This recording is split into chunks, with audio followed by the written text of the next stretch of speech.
Comer music Sujith, అందులో power star Pawan Kalyan. ఓ mind మొన్నటి వరకు ఇప్పుడు ఓజీ తర్వాత మాట్లాడతాను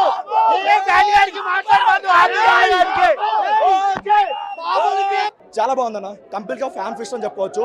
ఏ ఒక్క ఫ్యాన్ కూడా డిసప్పాయింట్ అవ్వడు. ఎక్కడ ఒక ఆయన కనిపించిన ఒక 1.5 మూవీలు ఏదైతే ఉంటుందో 1.5 hour ఉంటారు కంప్లీట్ గా సింపుల్స్.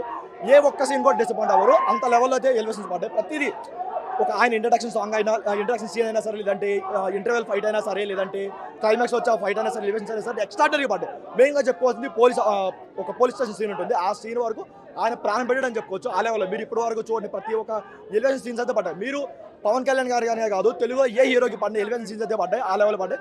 ఓన్లీ డ్రాబ్యాక్ ఏంటంటే ఒక రెగ్యులర్ గ్యాంగ్స్టర్ డ్రామా అవడం వల్ల స్టోరీ వరకు కొంచెం ఇది లేకపోయినా సరే, ఆయన ఎలివేషన్స్ వరకు అయితే ఏ ఒక్క ఫ్యాన్ అయితే డిసప్పాయింట్ అవ్వడు.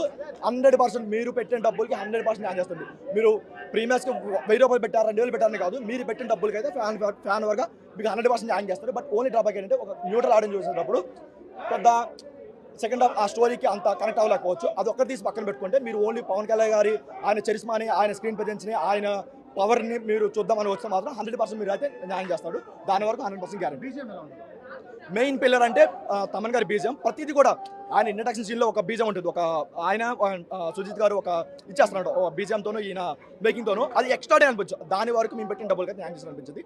ప్రతి ఒక్క పవన్ కళ్యాణ్ బ్యాగ్ కూడా చెప్పుకోవచ్చు, ఇదిరా మా సినిమా అని చెప్పుకోవచ్చు. ఇన్ని రోజులు చాలా కష్టపడ్డాం. హరిహర వీరమల్ అయినా, లేదంటే బ్రో అయినా సరే, ఇలాంటి చూసి చాలా చిరాకు వచ్చింది ఆ రిలేషన్ దానికి. బట్ వీటి వరకు ఏంటంటే ఏదైతే 2 సంవత్సరాల నుంచి వెయిట్ చేస్తారో, 2 సంవత్సరాల నుంచి వెయిట్ చేస్తున్నారో, ఈ 2 సంవత్సరాలు కాదు, మీరు ఇంకో నెక్స్ట్ 20 years చెప్పుకుంటారు. మా హీరో ఈ సినిమా ఇలాంటి ఎలివేషన్స్ పడ్డాయి. మీరు ఇప్పుడు ఎలా అయితే ఒక 10 years బ్యాక్ వచ్చిన కేజీఎఫ్ బాహుబలిని ఎలా అయితే కంపేర్ చేసుకుంటారో, ఇంకో 10 years తర్వాత వరకు కూడా ఓజీ ఎలివేషన్స్ అయితే కంపేర్ చేసుకుంటారు. ఆ లెవెల్ ఎలివేషన్స్ అయితే పడ్డాయి.